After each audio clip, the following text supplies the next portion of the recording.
If your life has been built around keeping the peace, if you spent years helping, supporting, accommodating, and holding things together for everyone else, you may be noticing something unsettling as life changes, as people need you less, or as you try to speak up more.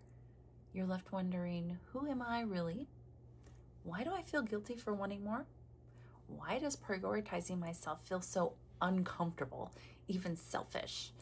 If this resonates, I want you to know that you're not failing, you're not broken, and you're not alone.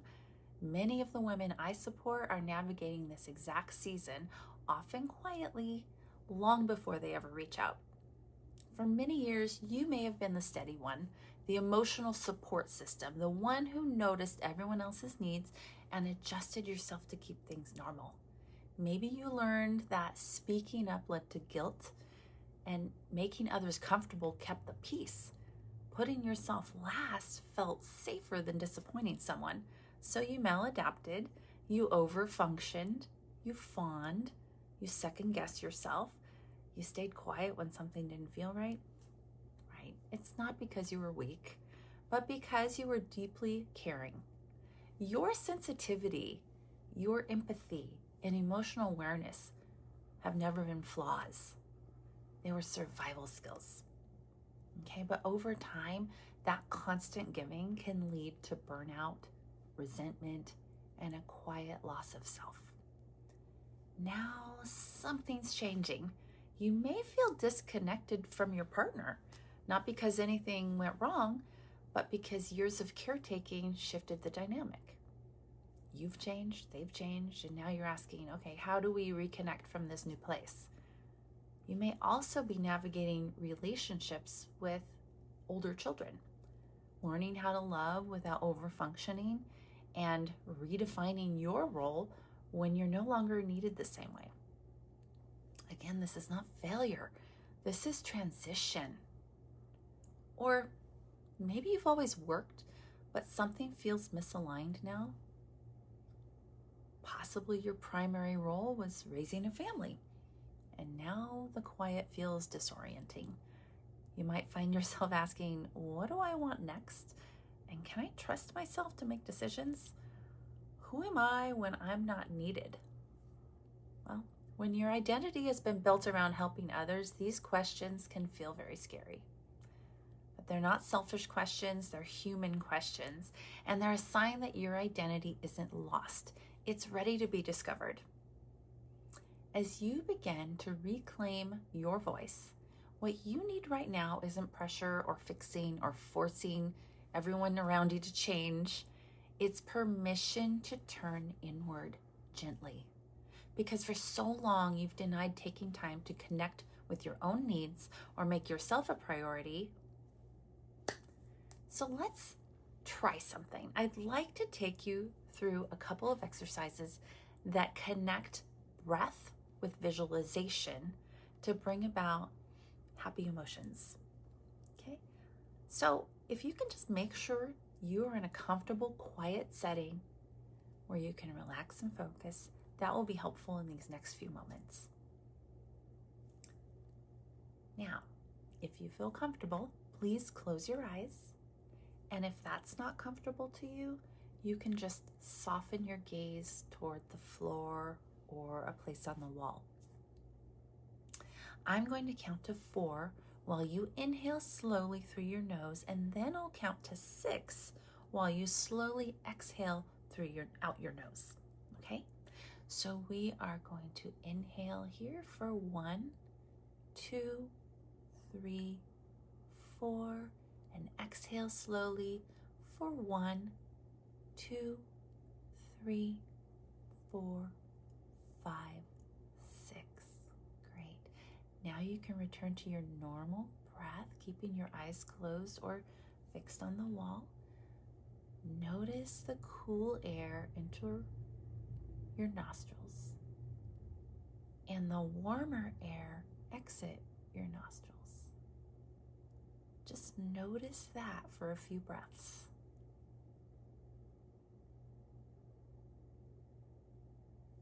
And during these next few minutes, you don't have to hold anything together. just be here and be present now. If your mind brings up other thoughts, it's perfectly normal. Just notice the thought without judgment and direct your attention back to your breath, entering and exiting your nostrils. Now I want you to bring to mind a person or even an animal that you love and hold an image of them in your mind. Now imagine yourself hugging them and notice the emotion of love or joy or peace or longing. Something beautiful, hopefully, is what you're feeling. I want you to breathe that emotion straight from that image you're holding in your mind into your heart space. We're going to breathe it in, inhaling that love right to the heart. And stay here for a few more breaths.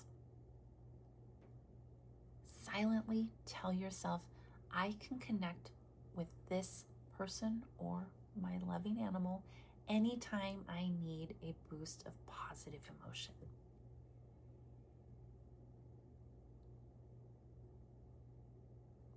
Hopefully that feels really good.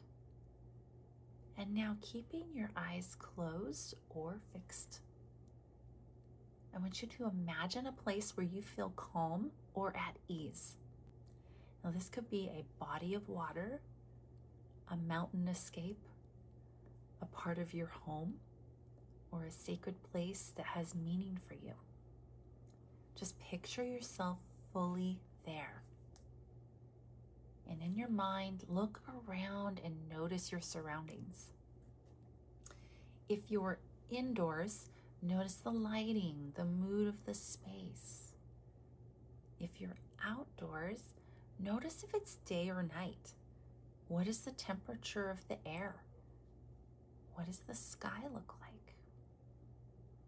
And notice what is under your feet. Is it sand, water, grass, carpet? Notice the smells in the air. And notice if there are sounds around you. Birds, music, a crackling fireplace, ocean waves, or just peaceful quiet. Are you warm? Are you cool? Complete this picture and stay here for a few more breaths. And silently tell yourself, I can come back here anytime I need a mental break and replenish myself. This space belongs to you. I'm going to have you take another deep breath. So we're going to breathe in for 1, 2, 3, 4, and exhale for 1, 2, 3, 4, 5, 6. Wonderful. Please open your eyes when you're ready. Hopefully that felt really good in your body and showed you how you can easily do this anytime for yourself. It can feel life-giving. And if you struggle to keep your mind still, that's very normal. The idea is to retrain your brain and your nervous system to tolerate slowing down.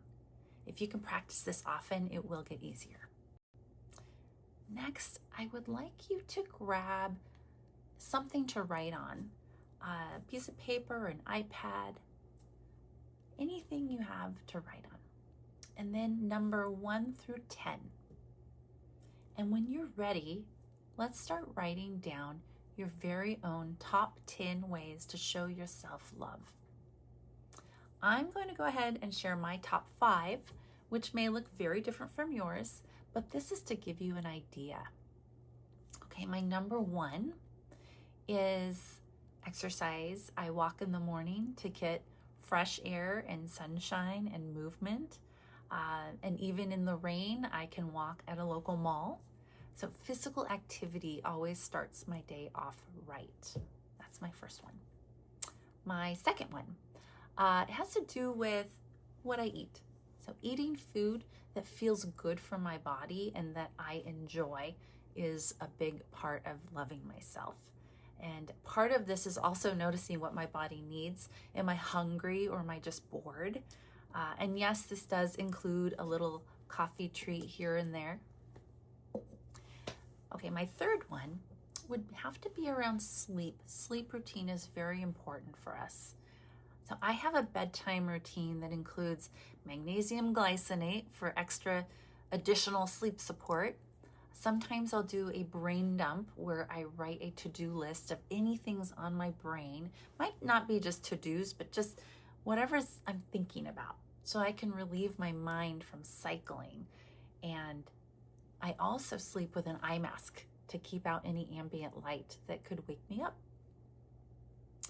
Let's see, my fourth one is scheduling time with friends each week.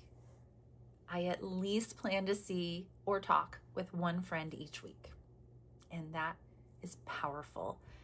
You have to look at your circle of support and be there for one another, even if it's a text check-in. We got to do something to connect. And let's see, my fifth one is very near and dear to me. It's prayer and meditation. I spend time each morning doing both, and it sets my day on a healthy path of peaceful tranquility that nothing else can provide. So those are my top 5. And I'd love for you to take time to create and finish your list. If you only get 1 or 2 down, hey, that just shows that there's plenty of room for you to grow in caring for yourself. And if you're stuck, a simple place to start is to jot down about 3 to 5 things that you're grateful for. And that alone can create a shift toward the good in your life.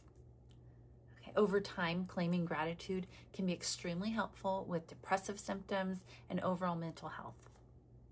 Okay. These are not fixes, they're gentle returns, ways of beginning to listen to your own needs again. You may have tried books, apps, affirmations, found that the changes maybe didn't last. And that doesn't mean that you failed.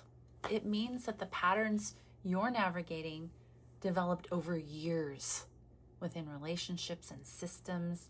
And lasting change often requires support, emotional safety, and guidance. When you decide that you're ready to prioritize yourself even a little, you don't have to figure it out alone.